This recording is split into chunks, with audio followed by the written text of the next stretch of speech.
Hello guys, welcome back to my YouTube channel. I hope you all are doing great. So आज की इस video में हम बात करेंगे यूरोपास सीवी के बारे में, जो कि रासमस के लिए मैंडेटरी होता है कि आपकी सीवी यूरोपास पे बनी हो। सबसे पहले तो इस वीडियो में मैं ये बताऊंगी कि आप यूरोपास पे सीवी कैसे बना सकते हैं और क्या क्या ऐड करना चाहिए और क्या क्या नहीं ऐड करना चाहिए, और पहले कौन सी चीज़ आप लगा सकते हैं, फिर क्या। जो सीरीज़ मैंने फॉलो की थी अपने रासमस प्रोग्राम के लिए, जो कि मुझे भी किसी एल्यूमनाई ने बताई थी और मैंने फिर वो फॉलो की थी, तो मेरे लिए तो वो काम की थी। अब आप लोग चाहें तो वो कर सकते हैं, अगर नहीं तो एज यू विश। सबसे पहले तो आपको जाना है गूगल ब्राउज़र पे और वहाँ पे यूरोपास सीवी को सर्च करके और उसका तरीका। ओके तो सबसे पहले आपको गूगल ब्राउज़र खोल के यूरोपास सीवी लिखना है, और जो सेकंड नंबर पे आता है होम और यूरोपास, वहाँ पे जाना है। अगर आपका अकाउंट बना हुआ है तो ठीक है, नहीं तो फिर आप लॉगिन कर सकते हैं। और नीचे आता है क्रिएट सीवी कवर लेटर, जो भी आप क्रिएट सीवी में जाके और फिर उसको क्लिक करके अपनी सीवी स्टार्ट कर सकते हैं। अब आता है कि डूज एंड डोंट। सबसे पहले आपकी सीवी में आप लिखते हैं name, address, date of birth, country, ये सब लिखते हैं, ईमेल। तो आप सिर्फ दो चीज़ें लिखें। एक तो आपका नाम लिखा होता है, दूसरा आप अपनी ईमेल लिखें, और तीसरा आप अपना फ़ोन नंबर लिखें। बस दैट्स इट। इसके अलावा आप जो लिखते हैं आपका कंट्री, उनको पता होता है आपके फॉर्म में। आप लिखते हैं डेट ऑफ बर्थ, उनसे उनको कोई मतलब ही नहीं है। ठीक है, फिर आप लोग पूरे घर का एड्रेस लिखते हैं, उनको ज़रूरत नहीं होती इन सब चीज़ों की, तो ये सब चीज़ें आप नहीं लिखें।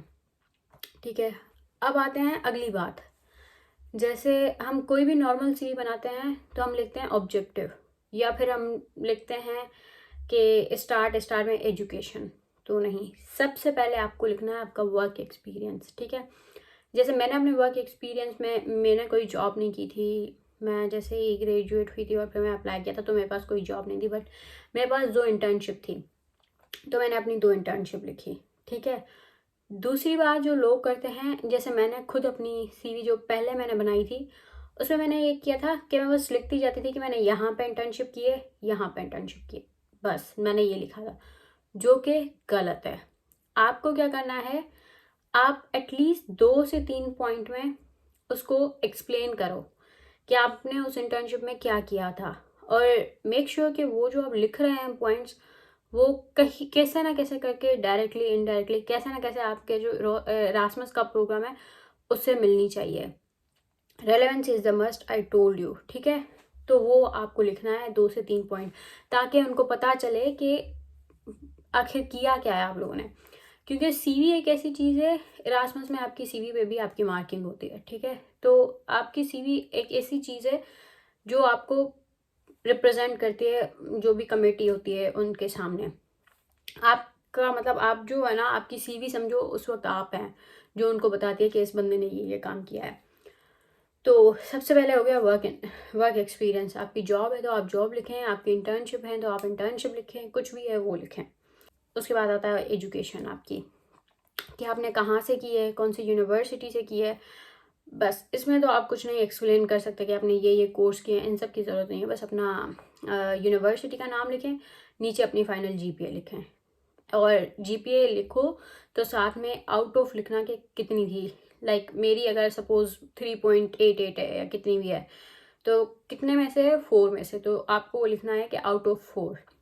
ओके, उसके बाद आपको लिखना है आपका एक्सचेंज सेमेस्टर है, या जैसे मेरा था यू ग्रेड, तो मैंने लिखा था यू ग्रेड। अब मैंने ये तो बता दिया कि यू ग्रेड, फिर मैंने वहाँ पे किया क्या, तो मैंने उनको 4-5 पॉइंट्स में लिखा कि मैंने ये किया, कल्चरल एक्सचेंज, पासपोर्ट किया, या कम्युनिटी सर्विस की, जो भी 4-5 चीज़ों में। उसके बाद आता है आपका ऑनलाइन कोर्स, थर्ड नंबर पे। ठीक है, ऑनलाइन कोर्स आप सिर्फ ऑनलाइन कोर्सेज आप सिर्फ ऐसे नहीं कि नाम लिख के छोड़ दें, नहीं, आपको प्रॉपर आपके जो ऑनलाइन कोर्सेज के सर्टिफिकेट हैं उनकी लिंक आपको उसमें अटैच करनी है। और वो मैं आपको आगे बताऊंगी कि आप लिंक को कैसे उसमें डाल सकते हैं सीवी में। आप ये स्टार्ट सीवी में आ गए, तो मेरी तो सीवी पहले से बनी, तो मैंने इंपोर्ट किया अपनी फ़ाइल सेलेक्ट करके, मैं यहाँ पे आ गई। फिर मैं जा रही हूँ ऑनलाइन कोर्सेज़ के सेक्शन में। अब मैं यहाँ पे मेरे कुछ ऐड है, मैं एक ऐड कर रही हूँ अपना आपको दिखाने के लिए।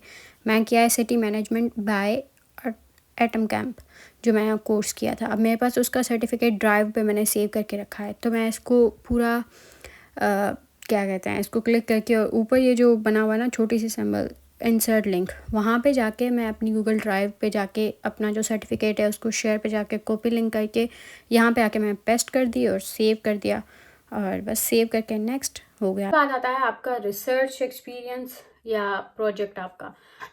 अब रिसर्च एक्सपीरियंस मतलब जो कुछ ऐसे होते हैं जो लैब असिस्टेंट होते हैं या जो भी होते हैं रिसर्च के, वो तो ठीक है। अब जैसे मैं हूँ, मेरा क्या रिसर्च एक्सपीरियंस हो सकता है या प्रोजेक्ट्स, तो मैंने जो अपनी बैचलर्स में प्रोजेक्ट किए थे, जो भी लाइक हमारा ऐसा होता था कि मेरे हर सेमेस्टर में मेरी जो टीचर होती थी वो मैं दे देती थी कि ये प्रोजेक्ट करो, चाहे वो छोटे से छोटा प्रोजेक्ट क्यों ना हो, लेकिन आपको उसको बड़ा करके दिखाना है। मतलब बड़ा ऐसे कि आपने वाकई में लाइक वो प्रोजेक्ट काम का हो और आप उसको लिंक करो अपने एरास्मस के प्रोग्राम से, थीसिस जो आपका मेन होता है वो भी, ठीक है।